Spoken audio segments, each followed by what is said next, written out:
Vi har i dag besøg af IT-patruljen, og det vil sige IT-patruljen udskolingsbørnene. Det er nogen fra 7. klasse, og så er der nogen fra 8. klasse.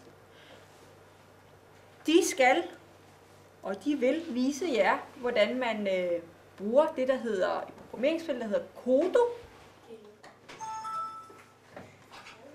Og så klikker I herover, hvor der står Try it now. Så venter du bare til den er færdig. Så vi går videre til næste værktøj. Den her.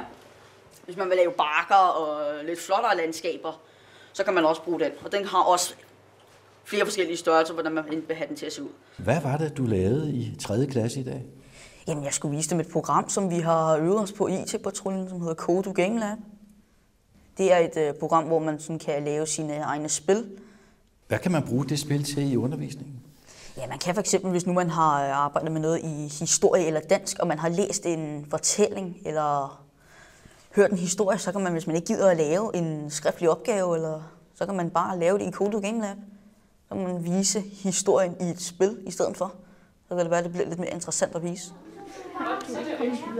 Men skal man downloade dem, eller er det noget, som man bare skal gå ind på? Nej, det er noget, du skal downloade, så man har det på computeren. Ah, okay.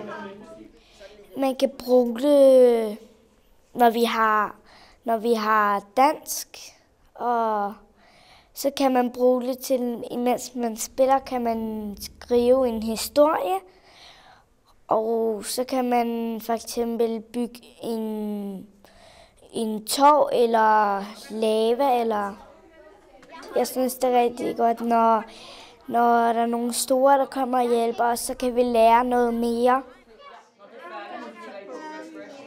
Jamen, keyboard. Man trykker på keyboard, og så hvis man vil have, man skyder, så vil man selv bestemme, hvor man vil skyde. Så eksempel, så er det meget smart at kunne styre på space, som er mellemrumstasten. Så kan man trykke på space, og så skyder man med mellemrumstasten, og man kan spille 2 i det, og så gælder det om at dræbe hinanden, ramme hinanden 10 gange, og så har man vundet, og så ja. Den kommer op hernede i bunden, gør den ikke? Okay. Hvad er det sjoveste ved at arbejde med IT, synes du?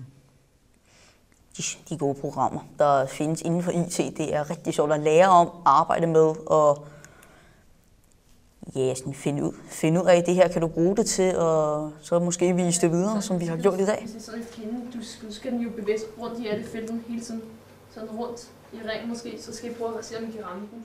Hvornår har du sidst lært noget nyt? Det var nok i dag, da jeg lærte, hvordan det var at være nede og undervise en anden klasse, end bare for eksempel lave en fremlæggelse for sin egen klasse. Så gå ned og undervise nogle mindre klasser, med for eksempel som det her program, som de aldrig har hørt om før. Og så kan de vel forhåbentlig få noget ud af det, jeg har lært dem.